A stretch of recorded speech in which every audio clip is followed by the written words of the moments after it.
Hello. So yesterday I showed off a tunnel board design on Reddit, and a lot of people seemed to like it, and a few people asked for tutorials on it, so I figured I would try to show you all how it's done. There's actually two tunnel board designs that I want to show off today. One's a bit smaller but more robust, useful for different situations. The second one is the one that I actually showed off on Reddit.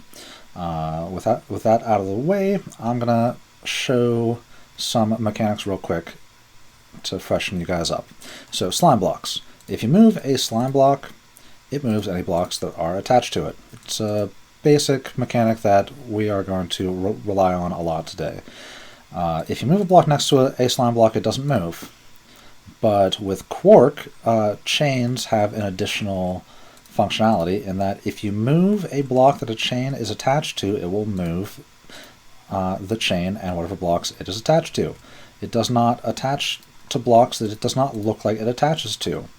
And it can be directly next to slime blocks and not attach. It is very, very useful, and we're going to make use of that, mostly for the gravel proofing.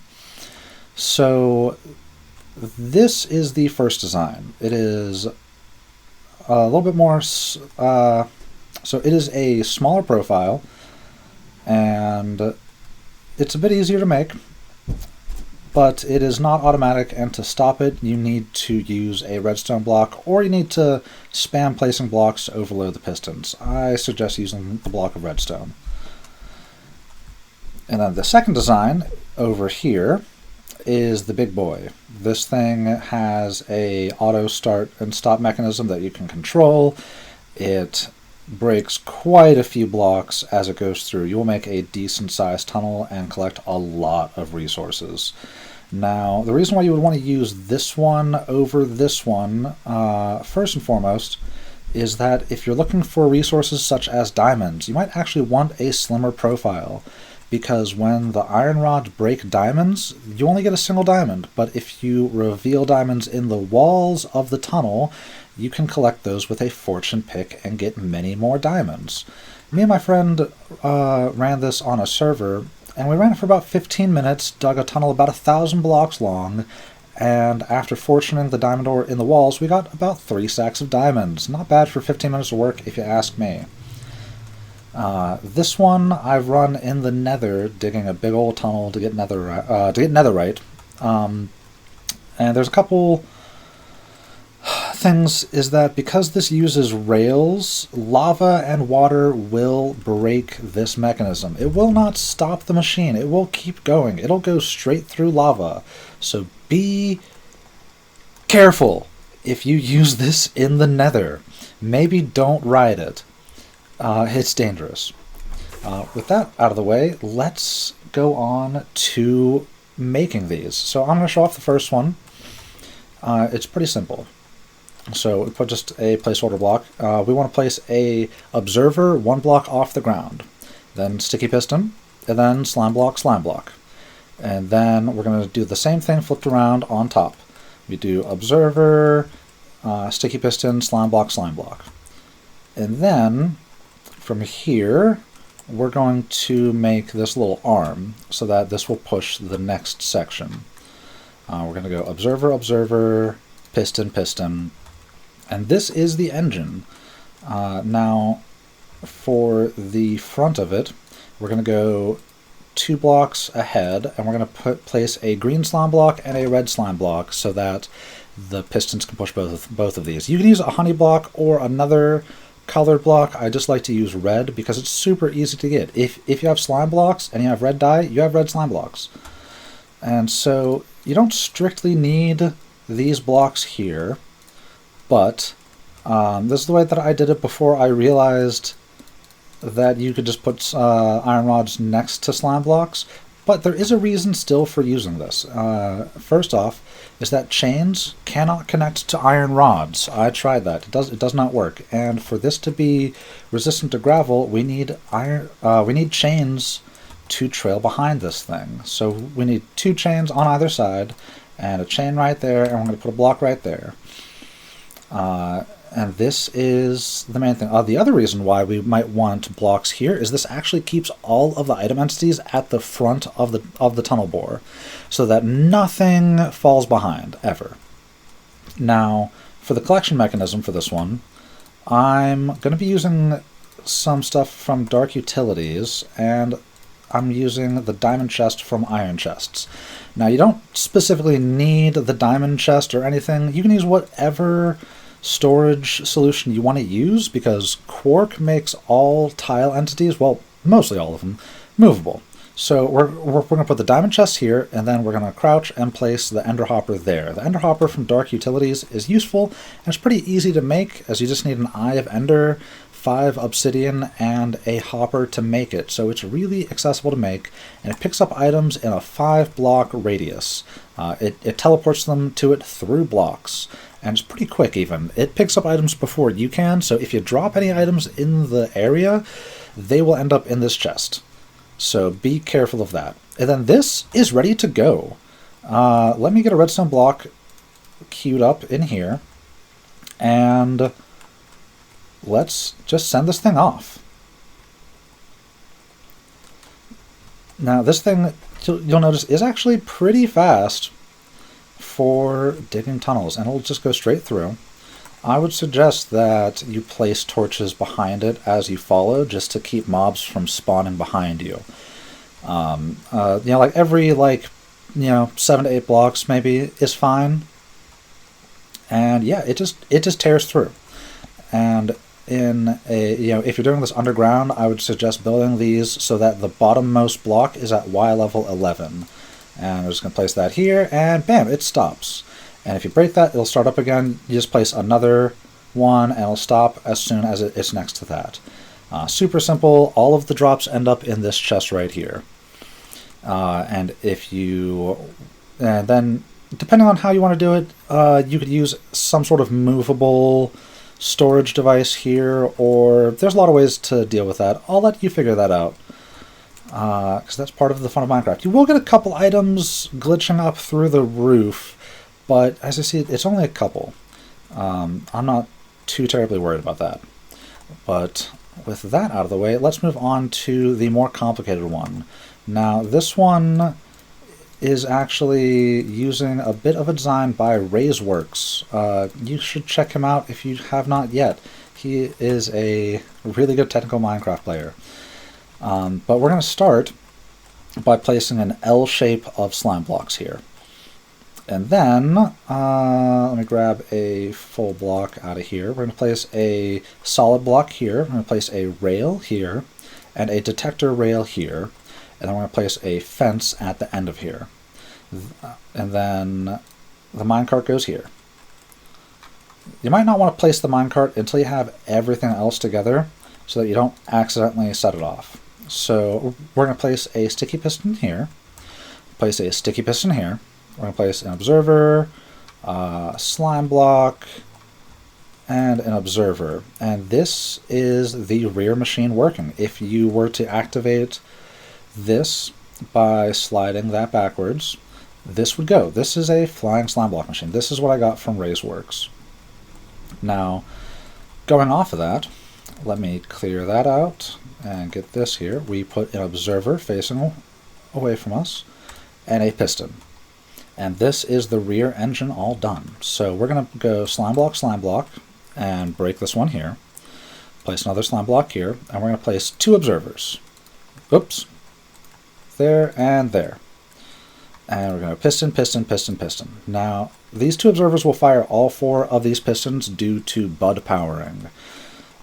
It's very important. Let me grab my chains, because I'm going to go ahead and... No, I'll cover that later. So we're going to go, again, 2 blocks out. And we're going to start the slime block setup for the drill head, as I call it. So you're going to go 2, 2, 3, and 3, and alternate the different kinds of slime blocks or honey blocks, so that none of them are touching the same kind. Because staying under the piston push limit can be a bit of a hassle sometimes. And then we're going to place 1 solid block here, and I'll explain why that's important in a minute. Now we're going to face forward, and because we have Quark, we have access to rotation lock. I'm going to turn that on while facing forward, so I can do this and place them here without having to do a bunch of other complicated stuff. So you just place in the iron rods on the front, and there we go. And this is the drill head. Pretty much done except for the gravel proofing. Now, for the gravel proofing, we are using chains because chains are interesting. So they are a full block here. Let me get some I've got some gravel here somewhere. Let me grab some gravel. So if you have gravel and it falls onto the front of a chain, it will not break. But if it falls onto the side of a chain, it will break. So because chains will move when the block they're attached to moves, we're going to make use of this. Now, they don't attach to iron rods, and that's why I have to use the solid block here. So I found 3 chains here is the best, and then on this top one, we're going to put 2 chains. And then for the top one, we're not going to use chains, we're actually going to use slabs. We're going to use bottom half slabs right here. This is mostly just to keep gravel from falling in between these mechanisms and sticking to slime blocks on the floor here. It'll also break some blocks, but that's not primarily what we're looking for.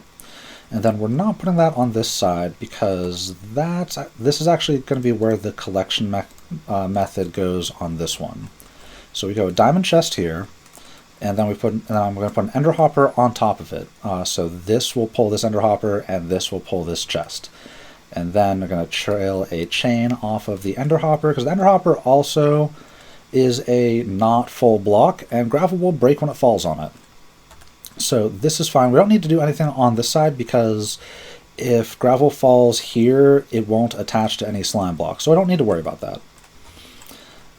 To finish up our gravel resisting, I won't say gravel proof because this thing is not completely gravel proof.